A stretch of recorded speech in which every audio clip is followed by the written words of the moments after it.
queridos alunos do 7º ano.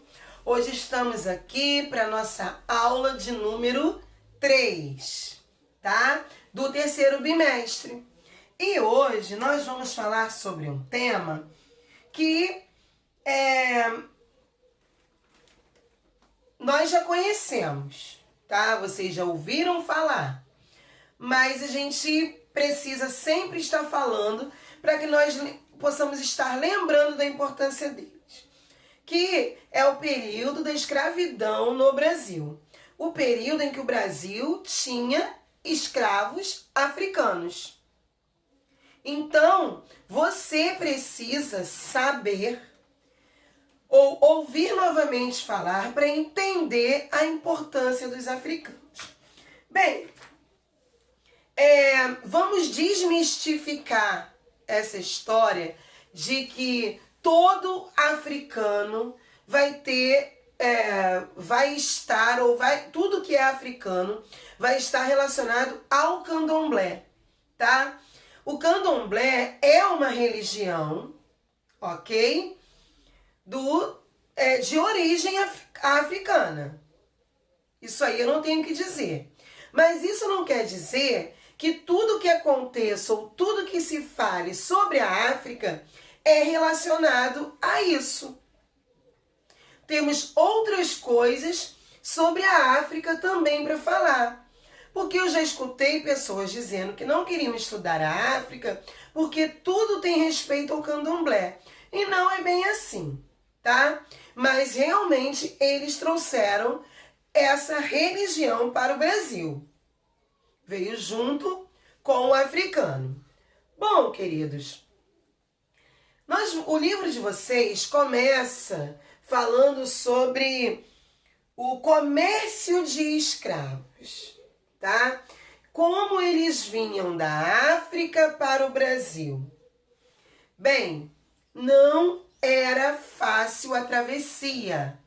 Queridos, eles atravessavam o Oceano Atlântico da África até aqui no Brasil, depois de serem capturados, né? Na África, eles era por meio de escambo. Eles pegavam os escravos, capturavam eles em troca de fumo, em troca de pólvora, e traziam esses escravos. Gente, eu sempre quando dou aula, eu lembro de falar com vocês que ser escravo na África já era comum, tá? Porque a África sempre foi um país com muitos conflitos. Desculpa, um país não, um continente com muitos conflitos, onde a escravidão era normal, você ser escravos por dívidas. Então, quando os portugueses chegavam ali, capturavam, e para trazer esse africano, eles davam para os donos ou quem tomava conta deles fumo, pólvora, e trazia para o Brasil.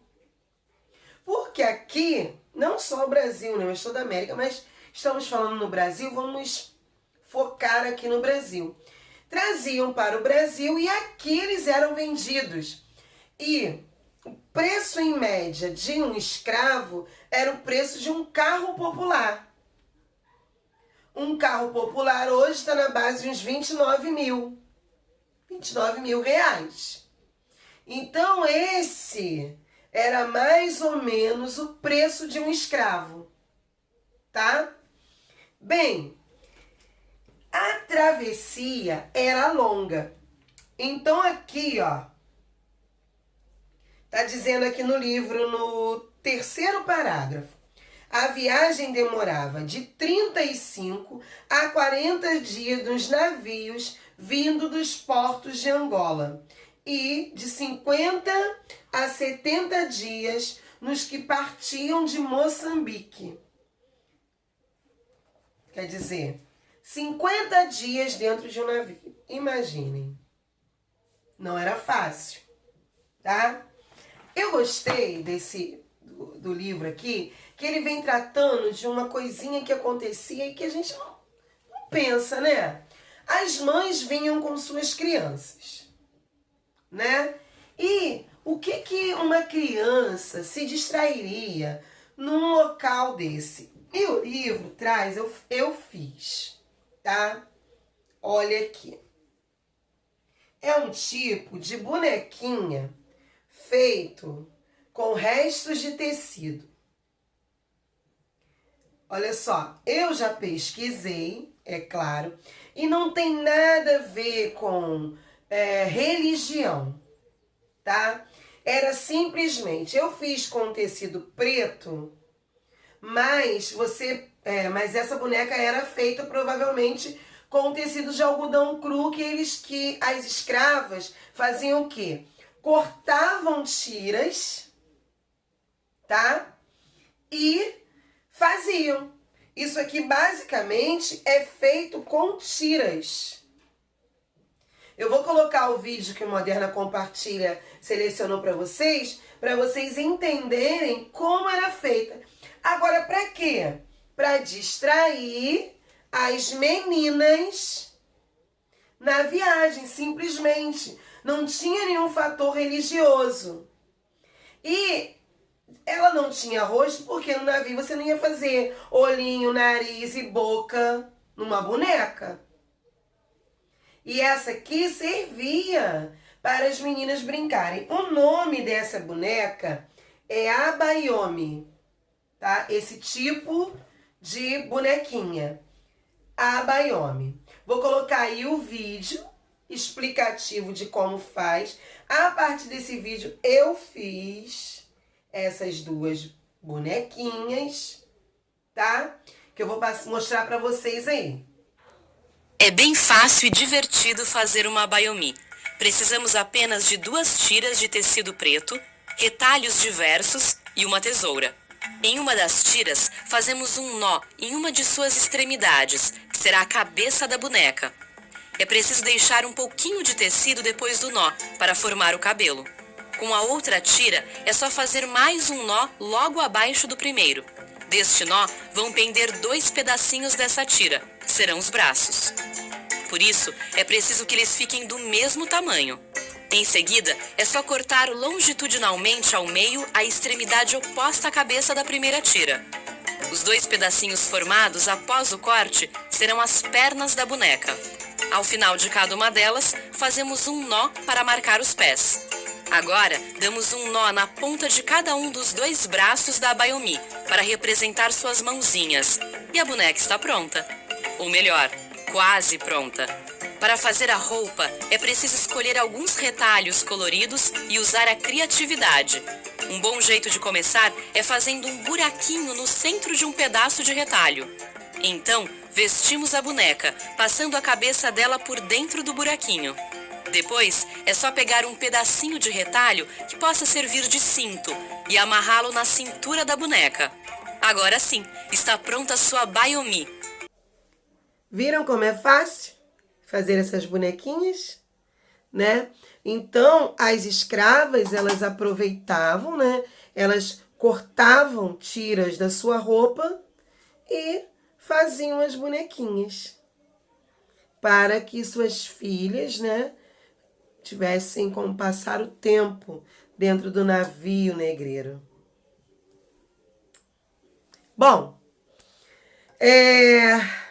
o tráfico negreiro e seus números. O tráfico de escravizados tornou-se uma das principais atividades comerciais da América Portuguesa, em razão da sua alta lucratividade.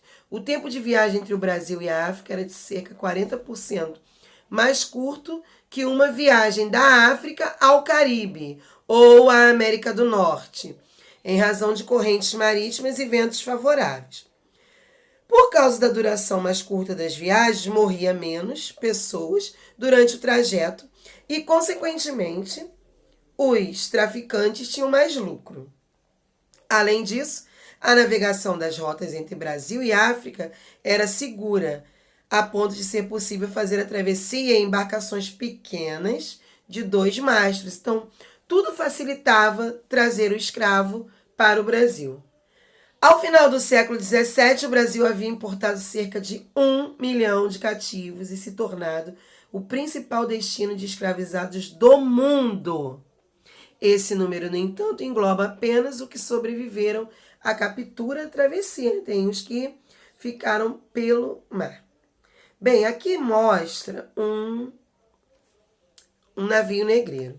Eu vou aqui, é como os escravos ficavam. Tá vendo o quadro aqui, ó? Esse quadro aqui é o detalhe maior desse. Olha aqui. Estão vendo? Era como os escravos ficavam. E você imagina a situação aí, o calor que se passava, sabe? Nesse lugar, como era desumano, tá? Eu ia passar para vocês umas cenas sobre os navios negreiros, mas as cenas que eu encontrei foram bem desagradáveis. A gente sabe que é desagradável, a gente não precisa ficar vendo. Então eu escolhi um trecho, tá? Que vai retratar como era a escravidão no Brasil, tá? Imagens verdadeiras de escravos, tá? Não é de filmes, não. É da época, imagens da época. Vamos assistir?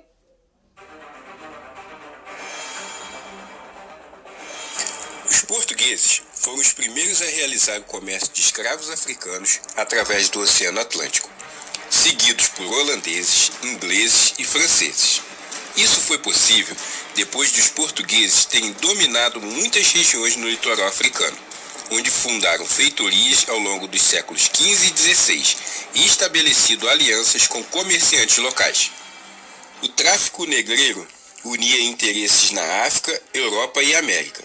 Os navios europeus levavam mercadorias para a costa africana, tais como tecidos, tabaco e armas, que eram trocadas por escravos, que posteriormente eram vendidos para os colonos americanos. Devido ao tráfico negreiro, milhões de africanos foram arrancados da África e escravizados. As estimativas sobre o total de escravos trazidos para a América variam muito. O número exato provavelmente jamais será conhecido. Para toda a América, entre os séculos XVI e XIX, calcula-se que vieram aproximadamente entre 10 e 20 milhões de escravos. Em relação ao Brasil, as estimativas apontam que aproximadamente cerca de 4 milhões de africanos desembarcaram em terras brasileiras entre 1531 e 1855. No século XVI, o número de africanos escravizados foi menor do que nos séculos posteriores, pois as atividades econômicas ainda eram relativamente reduzidas e grande parte da mão de obra nelas utilizada era indígena. No século XVII, a retomada pelos portugueses do controle da comercialização de açúcar e dos territórios que estavam sob domínio dos holandeses levou ao aumento da importação de escravos africanos. No século XVIII, a economia passou por um processo de diversificação e foram descobertas jazidas de ouro no interior, o que fez crescer a necessidade de mão de obra. O tráfico negreiro foi legalmente extinto no Brasil em 1850, mas continuou como contrabando até por volta de 1855. Nesse século, a importação de escravos africanos foi ainda mais intensa do que nos anteriores e se destinava a abastecer principalmente a lavoura de café, que se expandia pelo sudeste do país. As primeiras capitanias do Brasil que receberam escravos africanos foram Bahia e Pernambuco, locais onde a produção de açúcar mais prosperou. Ao longo do século XVII, o tráfico de escravos chegou a ser mais lucrativo para a metrópole portuguesa do que o próprio comércio do açúcar.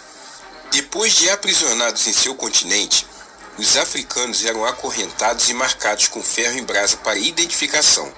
Eram então vendidos aos comerciantes de escravos que se estabeleciam no litoral da África e mandados para a América nos navios negreiros. Os navios negreiros saíam da África em média com aproximadamente 600 escravos, embora esse número variasse de acordo com o tipo e o tamanho das embarcações. Com medo de possíveis revoltas durante a viagem, os traficantes acorrentavam os africanos nos porões dos navios. A viagem era muito longa e cansativa. Por exemplo, de Luanda até o Recife durava aproximadamente 35 dias, até a Bahia aproximadamente 40 dias e até o Rio de Janeiro cerca de aproximadamente 2 meses. Nos escuros porões dos navios, o espaço era reduzido e o calor insuportável, a água era suja e o alimento insuficiente para todos. Esse ambiente era propício a doenças e epidemias, que vitimavam os africanos debilitados. Devido a esses fatores, às péssimas condições do transporte e aos maus tratos que eram submetidos, acredita-se que entre 5 a 25% dos africanos morriam durante a viagem. Por isso, os navios negreiros também eram chamados de navios tumbeiros. Quando chegavam ao Brasil, os africanos que sobreviviam à viagem eram vendidos geralmente no próprio porto, em leilões. Os escravos que iam trabalhar nas lavouras eram chamados de escravo-direito. Assim como os que lidavam com a mineração, viviam sob a fiscalização do feitor e trabalhavam em média 15 horas por dia. Quando desobedeciam às ordens, podiam sofrer vários tipos de castigos. Geralmente esses castigos eram aplicados em público, para que os outros escravos também se intimidassem. Era o chamado castigo exemplar. O excesso de trabalho, a má alimentação, as péssimas condições de higiene e os castigos que sofriam deterioravam rapidamente a saúde dos escravos. A maioria morria depois de 5 a 10 anos de trabalho.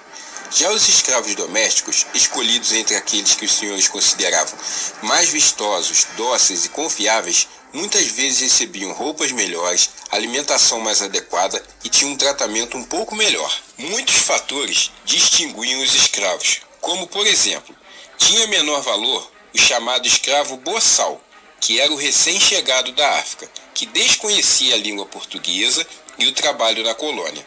Valia mais o escravo ladino, que era o escravo que entendia a língua portuguesa e já havia aprendido a rotina de trabalho. Por meio do tráfico negreiro, chegaram ao Brasil pessoas de diversas regiões da África. Entre os principais grupos africanos trazidos ao Brasil, destacaram-se os bantus e os sudaneses. Os bantus eram originários da África Central, geralmente de Angola e Congo. Esses escravos foram levados principalmente para Pernambuco, Rio de Janeiro e Minas Gerais. Os sudaneses provinham das regiões africanas de Daomé, atual Benin, Nigéria e Guiné, na África Ocidental. Esses escravos foram levados principalmente para a Bahia. Apesar de terem chegado ao Brasil sob as mais penosas condições, os africanos participaram intensamente da formação das vivências culturais brasileiras. Essa participação se deu por meio de um processo contínuo e marcante. Vamos agora para a página 132, que está falando sobre a sociedade escravistas. No vídeo que você acabou de ver aí, ele deixa claro como era a vida desses escravos, né? Não tem nem muito mais assim o que ressaltar sobre isso. Eu quero que você vá aí na própria página 132.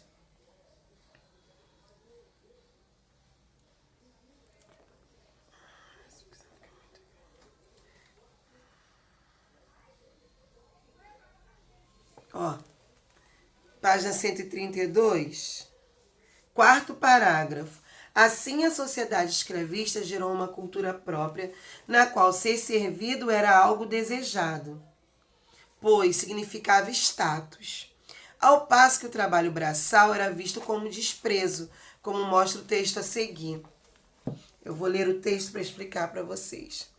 Essa mancha da escravidão atingiu todo o trabalho físico. Aliás, todos os viajantes estrangeiros do Brasil colônia são unânimes em apontar esse nojo que o brasileiro sentia pelo trabalho braçal, pelo trabalho mecânico. Os fazendeiros vão passar, a cultura vai chegar de uma maneira que vai se entender que fazer o trabalho braçal é coisa repugnante. Porque isso é trabalho para o negro. Então, essa vai ser a situação do Brasil nessa ocasião. Então, isso para a gente ver como e ter um escravo era status. Né? Era status. Bom, o cotidiano dos negros escravizados, na próxima página, 133. Como era o dia a dia? É o que a gente já falou no livro, é o que já foi falado no vídeo. Eu tô querendo mostrar para vocês que estão aqui. Aí ele fala dos boçais, que são os negros que não têm muito, são recém-chegados, não conhecem bem a língua, tá? São chamados boçais. Os que já habitavam a colônia e sabiam português eram os ladinos. E os nascidos no Brasil eram chamados crioulos.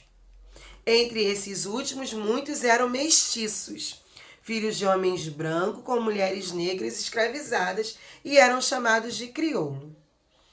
Geralmente considerava-se essa divisão como critério para as atribuições de trabalho, além da claridade do tom da pele. Assim, os trabalhos domésticos e de supervisão eram confiados aos mestiços mais claros e aos crioulos, que eram os filhos, né, da América, e os trabalhos mais pesados aos estrangeiros. Gente, com essas informações que nós temos aqui nessas páginas do livro, nós vamos observar que como era ruim ser escravo, né? Como foi injusto esse momento, né não?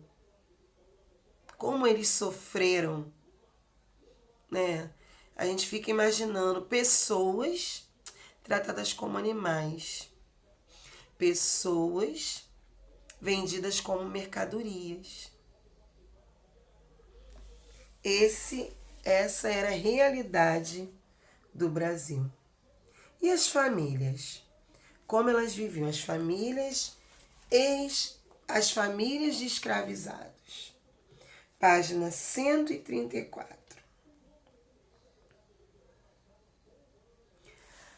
A constituição de famílias entre os africanos escravizados, embora desagradasse a muitos proprietários, não pode ser contida pela sociedade escravista. Apesar de as mulheres africanas serem importadas em menor número que os homens, ao longo dos anos, a reprodução natural tendeu a equilibrar a presença de pessoas de ambos os gêneros na colônia. Olha só. Por que não gostavam de famílias? Porque os donos das fazendas preferiam ter um escravo que engravidasse todas as escravas, para não ter esse apego. Porque aí a mulher, ela poderia ter, segundo os donos de escravos, porque, gente, eles tratavam como animais. Então, sendo animais, o importante era que a mulher gerasse mais filhos, mais filhos, mais filhos. E geralmente eles escolhiam os escravos mais fortes porque dariam filhos mais fortes. Então tinha o escravo chamado de escravo reprodutor, que às vezes era pai da senzala quase inteira, tá? Mas eles traziam para o Brasil mais homens do que mulheres. Só que com o passar do tempo, conforme foram nascendo, foi equilibrando esse número de homens e mulheres. Compreenderam? É isso que esse parágrafo está dizendo aí. Por muito tempo se acreditou que, em razão dos mecanismos da escravidão, a união entre cativos havia ocorrido de modo instável. Contudo, estudos recentes mostram que a formação de famílias entre os escravizados não só existiu de modo relativamente estável, como se caracterizou pela monogamia e pela organização nuclear. Tinha mãe, pai e filhos, porque achava-se que dentro das senzalas não existia isso, mas existiam, tá?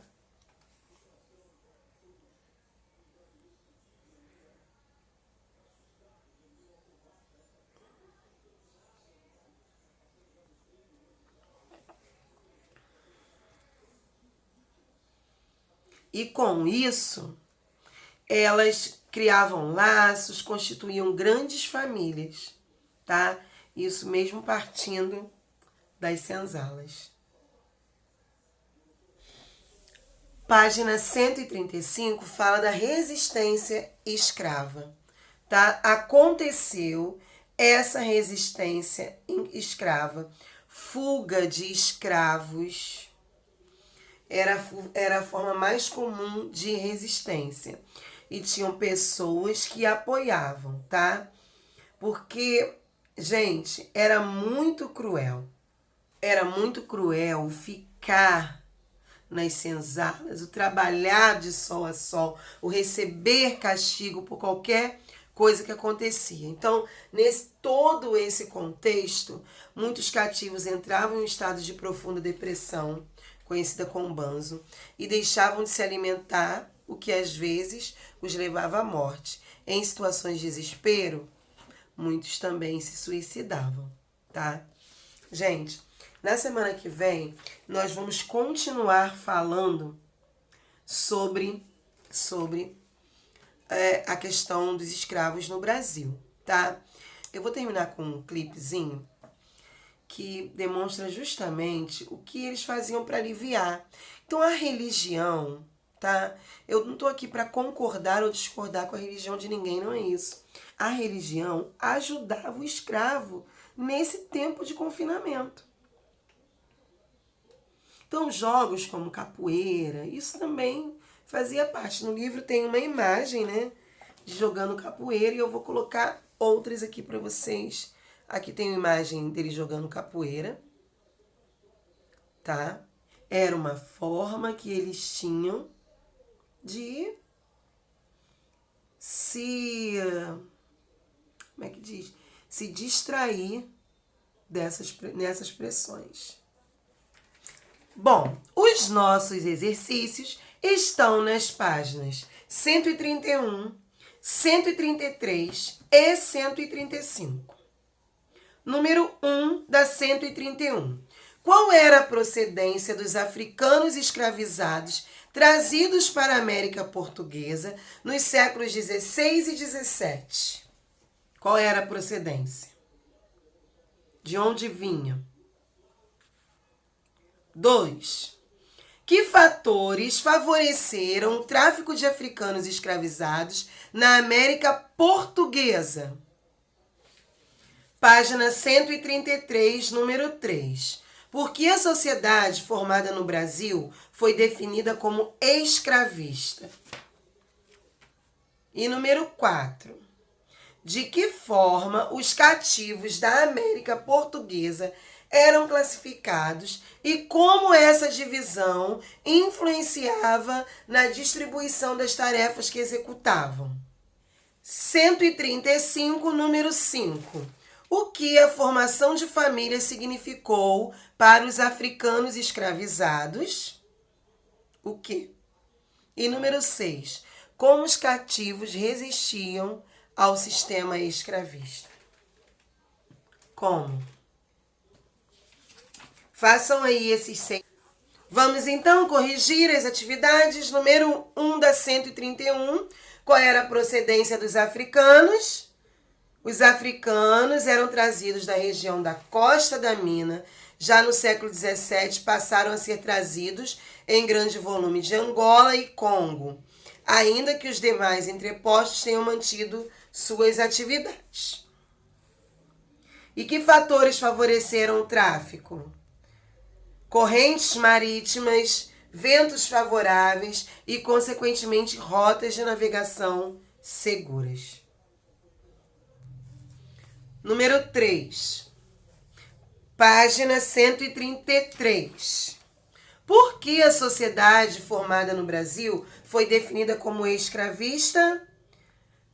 Porque esse regime de mão de obra organizava a força de trabalho e nas principais atividades econômicas os escravizados eram predominantes.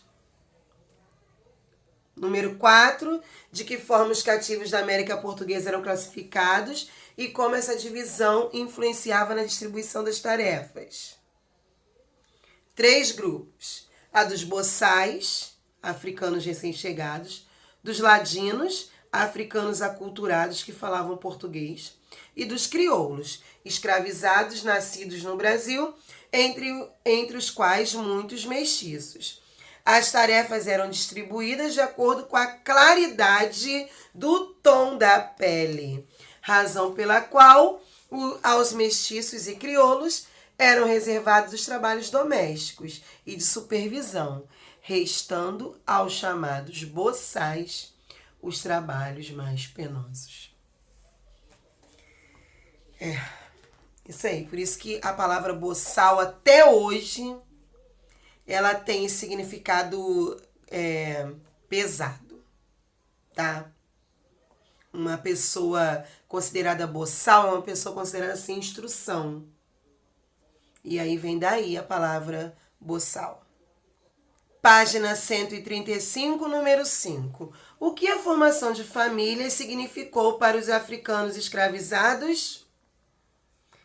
Significou uma forma de os africanos estabelecerem laços afetivos, construindo assim uma cultura própria, repleta de elementos de seus locais de origem na África. Porque eles acabavam, quando eles formavam famílias, né, trazendo um pouquinho da sua cultura, mantendo. Como os cativos resistiam ao sistema escravista? Por meio de fugas, sabotagens, agressões, revoltas e até greves de fome, além de manter muitos de seus cultos religiosos, de forma disfarçadas aos olhos dos senhores, associando os seus orixás aos santos católicos. Eles iam fazendo essa associação para poder fazer os seus cultos, tá? Queridos, por hoje é só isso. Na semana que vem nós continuamos falando sobre os africanos, a cultura deles aqui no Brasil, tá bom? Olha, um beijo para vocês. Até semana que vem. Fiquem com Deus.